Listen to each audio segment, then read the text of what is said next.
What's up, YouTube gang? It's Ryan and Aaliyah, and we're back. I know we've been gone for a while, but we got some things to tell y'all why we've been gone for a while. If you went to our Instagram page, you can recently see that we bought a house. And so in today's video, we're going to tell you about that process and everything that went into getting our home.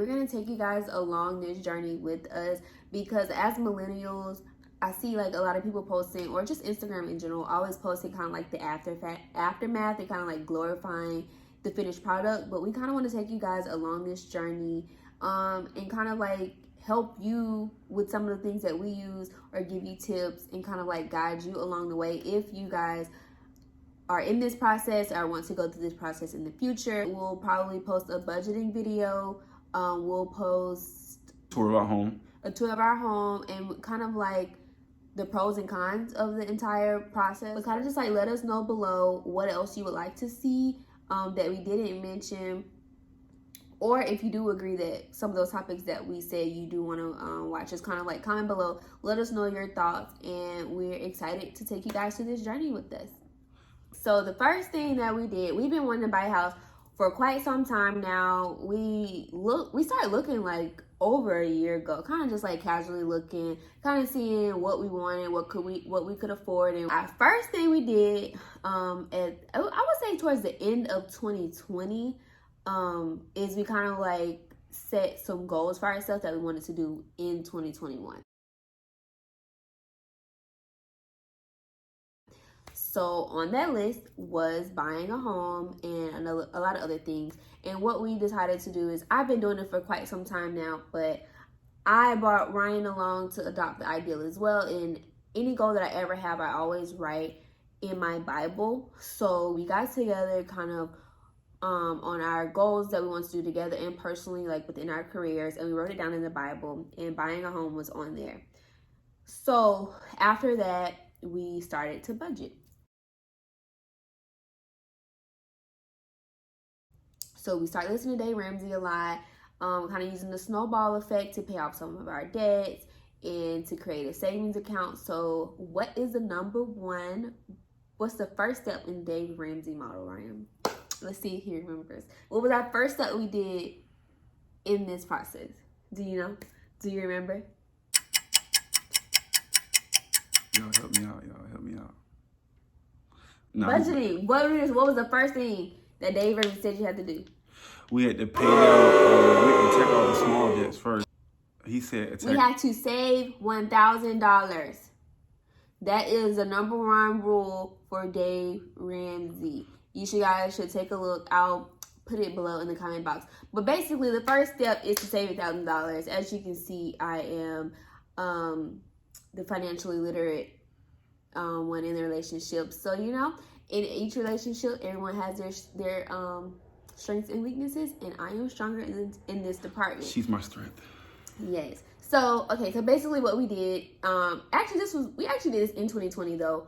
So we kind of started the snowball in debt and decreasing our debt in 2020 as well.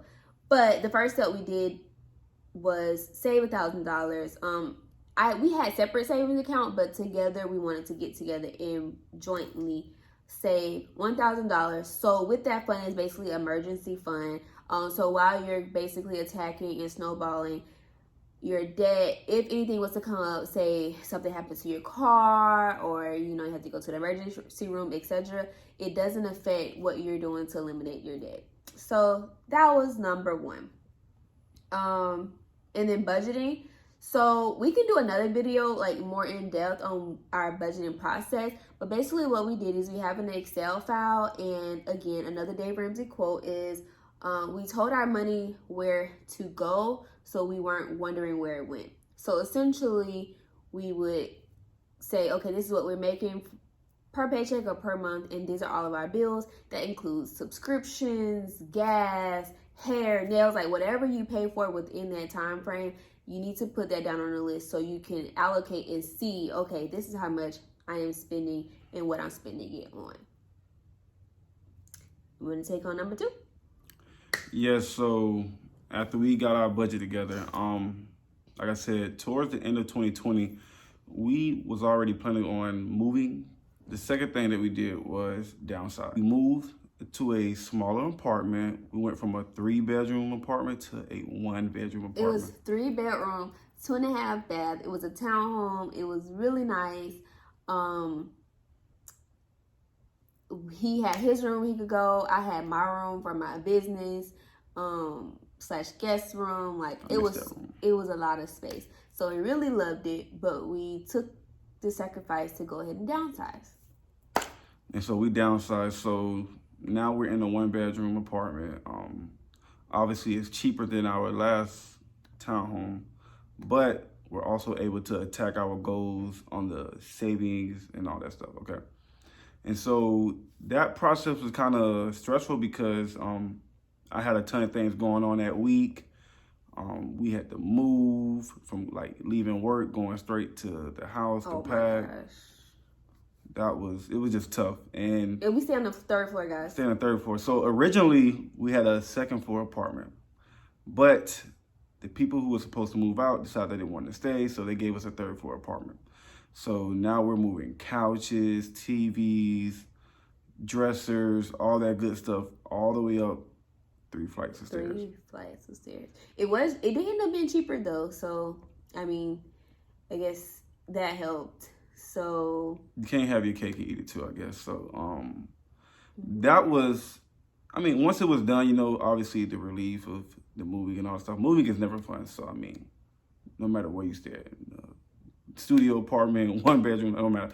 Moving is never fun. I think it'll be fun to move to our house though, because honestly, guys, I've literally moved every year since I went to college. I think that the most exciting part about this move will be I'm not moving no more. We got at least 5 years in this house. No less. Like, we about to sit our behinds down. But the next thing, kind of like in conjunction to budgeting, we kind of made some sacrifices. We being more so on my end because I spend a lot of money and I didn't really recognize it until I wrote it down. So as you can see, your girl don't have no nails. And I used to get my nails done faithfully every 2 weeks, right? So I saved on that. That was like at minimum like $100. I tried to. So what I tried to do is I used to go every 2 weeks or 2.5 weeks, and then I was like at the beginning of our budgeting, I was like, okay, I'm gonna just go like once a month. So that was still like $100 a month. So then I was like, you know what?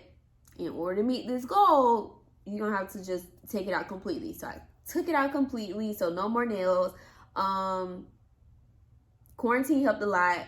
I started doing my hair more often, and not going to the salon as much, or just like applying my own wigs and stuff. So that saved as well. I don't shop as much. Ooh, Lord knows. There used to always be a package like what? Every day. I say like every day during once quarantine. A week. I say like once a week. Early quarantine, it was a package coming every day. Because I just knew that this virus wasn't gonna last long, and your girl's trying to be outside, but we all know that lasted longer than what it was supposed to. And every Friday she going to Bell's. Oh yeah, I love me a good Bell's outlet. So I know there's like not a lot of good ones out there, but I used to work for Bell's outlet corporate office, so I know where like the really good stores are. And where we used to live, there's this really good one with like nice home decor, nice furniture. And on Fridays, I used to get a little discount. So I used to be there like every Friday. On my end, sacrificing much. I wasn't a big shopper anyway. I only shop when I'm out with her because she forces me to shop. Well, I force you to. She forcing me to shop. If it's a deal, you got to get it. And as far as that, you know, I wear basketball shorts, t-shirts everywhere. Vans or shoes. But I would say that one thing that kind of hurt was that I would always buy tennis shoes. Like every paycheck or every other paycheck, I'm buying a pair of tennis shoes. Or if a Jordan or if a Yeezy or something come out, I'm like getting it. And like since quarantine and since this whole process started, I haven't really been buying no shoes. Really haven't bought any clothes.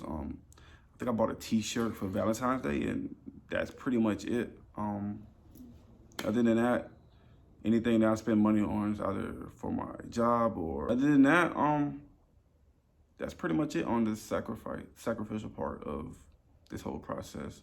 The only sucky part about this process is that we literally just moved into this apartment about in January, like beginning of January, and now we're about to move again. So actually, I think it was the week before New Year's. It's like December 30th or something like that. December, and then now we're moving August, like first week of August. So I mean, it's gonna suck for me because I'm gonna have to move all this stuff out of here again while somebody just what? Because I did all the work last time.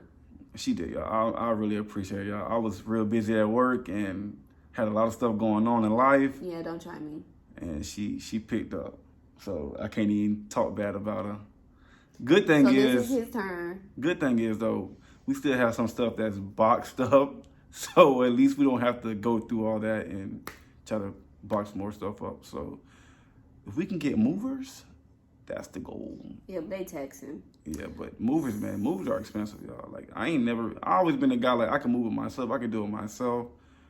But this third story stuff, it's ridiculous. So after we did all of that, so we wrote down our goals, we budgeted, we downsized, we paid off debt, and then after that, we just started building on our $1,000 initial kind of like starting point.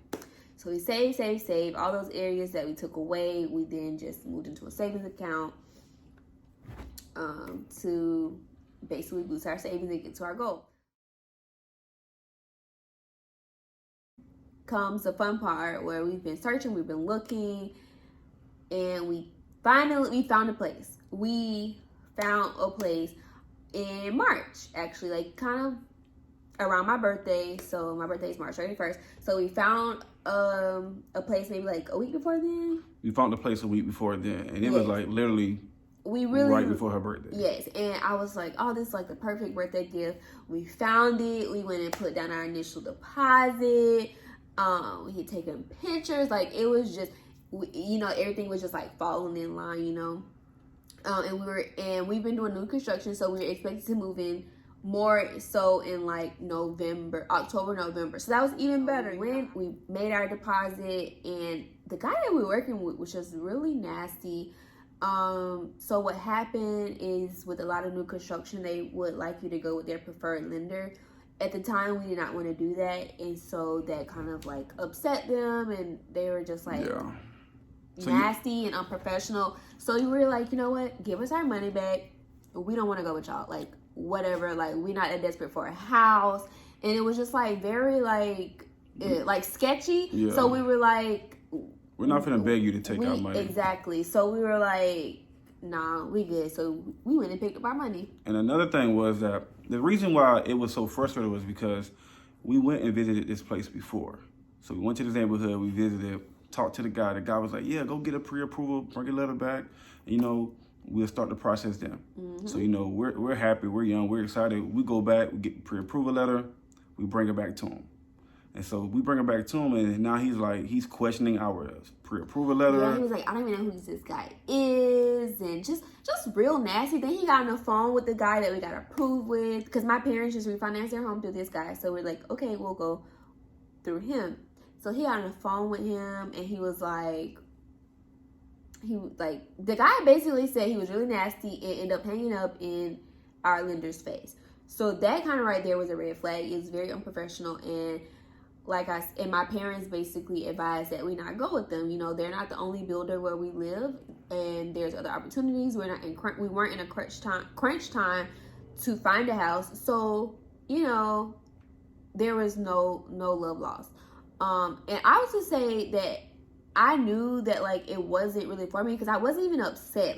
We decided not to go with them, and neither one of us were upset or mad. It was kind of just oh darn, okay, we'll go to the next one.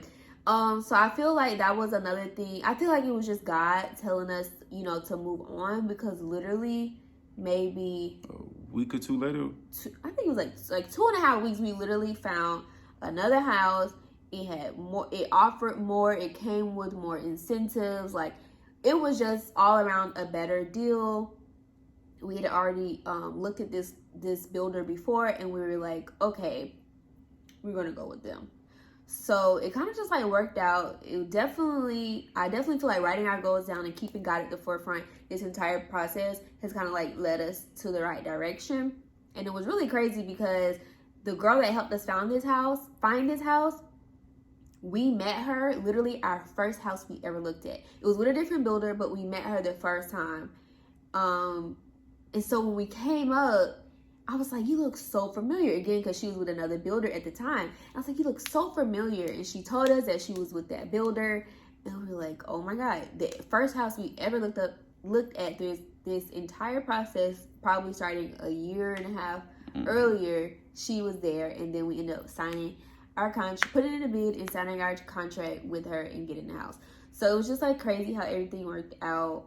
But yeah. I'm like, man, this girl looks so familiar. She looks so familiar. And then once it all clicked, you know, she was way more helpful than the other guy. I mean, nicer.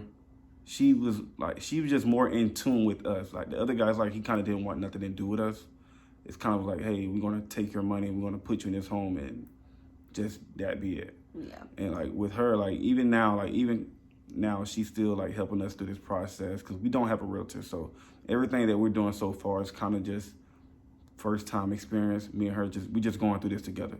And I like it that way because I feel like when we move into our next home after this one, we're gonna enjoy that process even more because we already gonna know what's to come and what we need and how much is this gonna cost, how much is that gonna cost and stuff. And so we're really excited about moving into our new home. I mean, granted, you know, obviously you're gonna be paying more than what you're paying in this one bedroom apartment, but that's the beauty of everything, you know. It's gonna be ours. It's gonna be ours. It's an investment, and you know, 2021 has truly been a blessing to us. New careers, new promotions, you know, always exciting. So I mean, I feel like we're on the right path. God has put us on this path, and we're doing everything the right way, and we're not cutting any corners, and God's continuing to bless us. Thank you guys for watching The Art of Love with Orion and Aaliyah, and we'll see you guys next time. Peace.